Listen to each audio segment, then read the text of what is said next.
What's going on, guys? Your boy Amazing here, back with another video, and in today's video, guys, I'm going to be updating the LR priority ranking tier list here, guys, for the best LR that you should be making on your Grand Cross account. So the way we go about this is we base it on which LR is worth making the most over the rest of the LRs, and I rank it from the number 1 all the way to the number now 12, because we do have a brand new LR being LR Merlin. And so what we're going to be doing in today's video, guys, is reorganizing my list here. So this is the list that I made last time we had LR Bond here, and I made this is the exact list. I took it from my video, and what we're going to do is we're going to put Merlin in the tier list somewhere, and I'm also going to move around some other characters in terms of where I think they would be in terms of the priority ranking right now.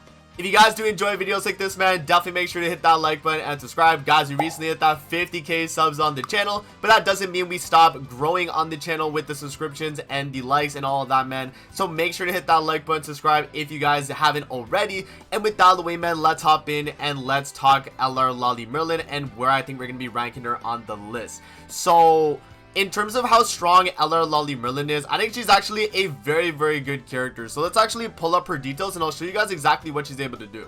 Alright, guys, so we got Merlin pulled up on Grand Cross itself, so let's actually talk about exactly what she's doing and where I think she's going to be ranking on the list. So for you guys that don't know what LR Merlin does, for her passive increases unknown race allies basic stats by 4% and attack by 7% for each one participating in the battle. The hero's damage taken from skills during the enemy's turn does not exceed 40% of max HP. The hero's critical damage increases by 40% when an unknown race ally uses a skill up to 3 times, and when the hero uses a skill, attack related stats increase by 2% for every 4% of remaining HP, and the critical chance increases by 2% for every 1% of diminished HP, and this is going to apply before skill activation. Now moving on to her first skill here, guys, she has Power Strike single target, and this is going to scale with getting a gauge fill effect. So it's going to be Power Strike on the rank 1, Power Strike and gauge fill rank 2 and rank 3, and you guys can see the percent goes from 209, 310 to 510% of attack.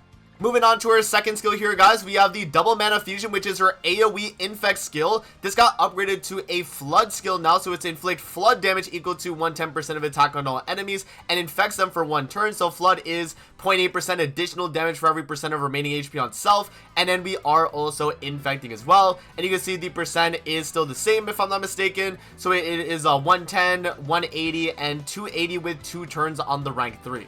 And then moving on to her ultimate here, guys, they added on her ultimate HP related stats increase when using the attack, and this is for all allies as well. So this is going to scale depending on the dupes, but I don't think this is definitely like that important to really take into account, honestly, because for the most part you're really not going to be getting the ult off, but it is nice to definitely get some extra HP related for the team so that they're able to lifesteal. And then one last thing to mention as well is her Holy Relic, which her Holy Relic is fairly good for what her kit is trying to do. Increases the hero's attack by 20% when attacking a debuffed enemy, and it's going to apply before skill activation. So this is really good considering she does have a debuff AoE skill first and then a follow-up skill with Power Strike, which is going to be hitting very, very hard because it's based on the enemy's resistance. So she is going to be a very strong character overall.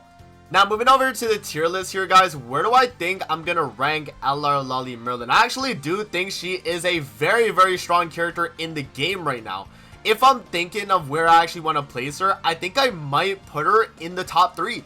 Right, like I think she is that insane. She's a really, really good Heroes Arena character. She is a really good PvP character, and across the board I really see a lot of use out of this character for a lot of people, where if you're running an unknown variant team, her and Milim as a combo are going to be absolutely absurd, right? So she, I think, in my opinion, is actually a very, very dominant LR, and they've been cooking with LRs as of late, man. I mean, look at these 3 LRs right here: Queen Diane, Merlin, LR Bond. All 3 of them have been hits. None of them are even bad at all, really. They're all very, very good. Now, yeah, so Merlin being 3, I don't think I'm going to touch the top 3. I will give Queen Diane the number 2 still, because I do think her flexibility with being able to be run on any team is still super valuable. So I'm not going to touch LR Queen Diane, and same with LR Liz. I mean, LR Liz is still a number 1 priority in my opinion because of what she can do for your account in terms of your PvE clearing, right? She pretty much clears all PvE stuff except like Demon King, right? But everything else, she's you know, a meta team on that. And yeah, I mean, she's just very, very dominant. I don't think we touch the top 3 right now. I am going to lock in right now number 3 for Merlin, but I think the rest of the list can definitely change up a bit. Now, in terms of who I want to kind of move up and down, I'm trying to think like what's really relevant right now for me to kind of warrant moving any of these characters. Now, I see LR Bond getting a lot of use in Heroes Arena right now, and I personally, I do enjoy using the character a lot in Heroes Arena too, because you can use him going second on a, you know, kind of human variant, where if you have a character like Mazino or any type of taunt human character, you can draw damage away from Bond, and then he can do the extort into the AoE, and as long as there's no like Esterosa or Rimuru on the enemy team, he's gonna be very, very insane and just pretty much one-shot every single team that you're facing. So for me right now, if I had to say, I mean, Bond might go in the number 4 spot. I gotta think about it though, right? PvE content wise, is Bond really doing anything other than Heroes Arena? Probably not. But he is very, very good in Heroes Arena at that though. So that is definitely something to consider. Right now, Glocks has the fact that he's Ratatoskr, but he has lost a little bit of value now that we have Jormungand. Because Jormungand for Ratatoskr is just a better version of Gloxinia. She's pretty much doing everything Gloxinia did, but better. So for me right now, I would only really recommend you build Gloxinia LR if you have or if you do not own the brand new Jormungand, right? That would be my only reason why you might want to do that. Now, yeah, that's kind of tough then, right? Because that means Gloxinia probably drops down a few levels, I would say. I would say, now that I'm thinking about it, if you have Jormungand already, this character is probably on the lower end of LRs, because even for PvP right now with the fairy team, you don't really get too much value out of the fairy team right now versus like human team, where, you know, humans are a lot stronger right now, especially with the release of On and, you know, Lancelot, Nasians. A bunch of human characters have released since and made the team really, really strong. So right now running a fairy team is a little bit rough, because you only really got what, like LR King and then kind of Glocks there. So it's a little bit tough in my opinion. So I think I will put Glocks still above King though. But I think I will move actually Zeldris above. And the reason why I say this for Zeldris is because I think Zeldris is still a very, very dominant PvE unit. And remember too, you can use LR Zeldris as a main DPS on Ratatoskr, and that's the hardest endgame content in the game right now. So the fact that you're able to do that is a, you know, a really good sign. And for Galland, I mean, Galland is usable on the floor 4 bird, which is still, I would say, one of the higher endgame content tiers in the game. He has bleed AoE. I mean, no one's really used him on Rat like that. I've not seen any gameplay of like a Galland clear on Rat. I see some viability maybe for a floor 1, floor 2 clear. But yeah, I mean, mainly floor 4 bird though, guys. Like, this is the character you can run on it. So, you know, that definitely gives your account value.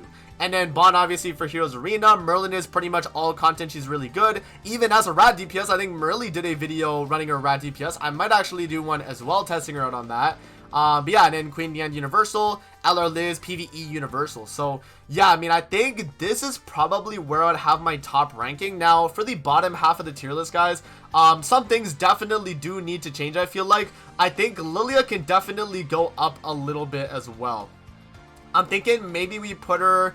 Yeah, maybe Lostvayne gets dropped to the bottom, man. He might actually, which is so sad. So the reason why I would probably have Lilia over Lostvayne right now is because of the fact that Lilia had a really good team variant kind of recently. I think it was before On release. It was mainly with the whole, you know, kind of shield meta that they were running. But Lilia was really good because you would have her have the corrosion to auto break the Meliodas shield or the Mazino shield, right? So there was some viability, and you know, it's obviously not like, you know, super meta or anything like that, but the fact that you could run her and she would help your team in doing that, I think is really good. And she has really good CC being an LR, you know, so that gives her some viability. You know, Chaos Battle, she's still really good. I think a lot better than Lostvayne in my opinion. So yeah, no, I think I will probably move her to 11. I still got, you know, Margaret and Escanor above Lilia though, because I see their viability in, you know, like Margaret for like Goddess PvE content, and then LR Escanor for human single target content, and even like Nidhogg if you're running full human team. So yeah, I think that's probably where I'm at right now with the tier list.